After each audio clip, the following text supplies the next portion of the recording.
मैं कल्याणगंज खड़वा से आया हूँ। मैं कलेक्टर साहब के पास जन सुनवाई में आया।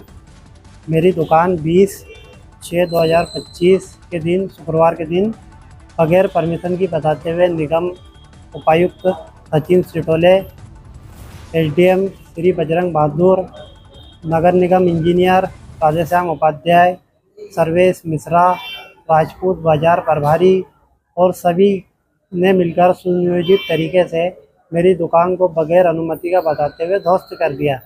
उस संबंध में माननीय जिला कोर्ट ने स्टे देते हुए उस संपत्ति में यथास्थिति बरकरार रखने को कहा था।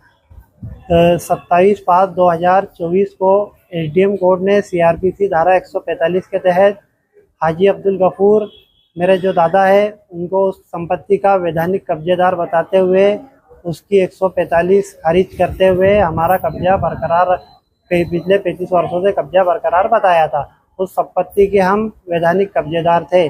17/6/2025 को नगर निगम ने एक नोटिस छोड़ा जो हमको अप्राप्त था। 19/6/2025 को दूसरा नोटिस छोड़ा सुबेरे, वो भी हमको अप्राप्त था। 19/6/2025 को रात को 8 बजे जब पूरे कार्यालय बंद हो जाते हैं, जब नगर निगम का एक कर्मचारी आके मेरी दुकान पे उस नोटिस को चस्पा करा। उस चस्पे में कहा गया कि बगैर अनुमति आपकी दुकान बनी। ना तो हमको सुनवाई का अवसर दिया गया, ना ही हमारी कोई बात सुनी गई, और ना तो हमको पक्षकार बनाया गया। नगर निगम से हमने कहा कि हमारे नाम से आप नोटिस छोड़ो, हम उसका विधिवत न्याय संगत जवाब देंगे। उसको ना तो एसडीएम कोर्ट ने अनुमति दी, ना सिविल कोर्ट ने अनुमति दी, ना उसका कब्जा था। हमारा पिछले 35 सालों से कब्जा था। उस दुकान के हम वैधानिक कब्जेदार थे। उसको बताते हुए नगर निगम ने गैर कानूनी तौर से हमारी दुकान तोड़ दी। उसी का सदमा लेते हुए हमारे बड़े पापा अनवर हुसैन सामोती ने उनकी डेथ हो गई।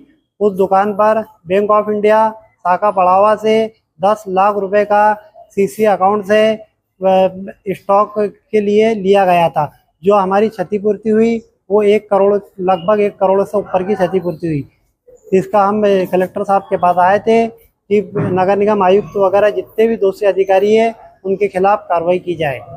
जमीन किसकी थी वो क्या है? जमीन शेख रशीद, शेख फरीद, फातिमा बी पति शेख मजीद उसके वैधानिक वारिस थे। उसके बाद फातिमा बी की 2003 में मृत्यु हो गई। उसके बाद वो खसरे पे इसा रशीद का नाम शेख इसाक उर्फ शेख रशीद था। उसके बाद शेख फरीद के बेटे हारून बिचौलिया मोहसिन खान, पिता अमीरुल्लाह खान, निवासी फ्रेंड्स कॉलोनी, उसके विरुद्ध भी हमने आपराधिक प्रकरण दर्ज करने के लिए कहा।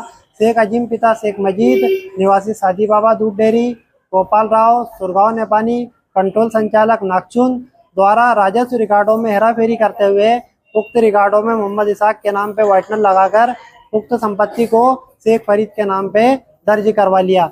उसी का फायदा उठाते हुए उन्होंने भूमाफिया दिवम मंसल को रजिस्ट्री कर दी, जबकि शेख फरीद को उक्त संपत्ति बेचने का कोई स्वत्व एवं अधिकार नहीं था। हम न्याय पर भरोसा करते हैं। कोर्ट जो भी आदेश करती है हम उस संपत्ति के बारे में हम उसका सम्मान करेंगे, हम उसके फैसले का सम्मान करेंगे। कोर्ट के आए बगैर इन्होंने दूसरा रास्ता शॉर्टकट अपनाते हुए हमारी संपत्ति को क्षति कर दी, जिससे हमारे बड़े पिताजी की मौत हो गई। उसी की जानकारी, उसी की शिकायत लेके हम कलेक्टर साहब के पास आए थे। कलेक्टर साहब को बोला, कलेक्टर साहब ने बोला उसकी जांच कराएंगे। उसी दिन एसपी साहब से भी हमने बात करी कल। एसपी साहब ने भी बोला हम जांच कराएंगे, जो खसरे पे व्हाइटनर लगी उसकी भी जांच कराएंगे, मोहसिन खान के घर को ध्वस्त करेंगे, अजीम खान के घर को भी ध्वस्त करवाएंगे, और गोपाल राव के भी कंट्रोल का लाइसेंस निरस्त करने की हमने मांग करी है। उसके साथ साथ एक भूमाफिया है नितिन शर्मा, जो कॉलोनियाँ काटता है सिंगोट में, वो भी इसमें अहम भूमिका निभा रहा था।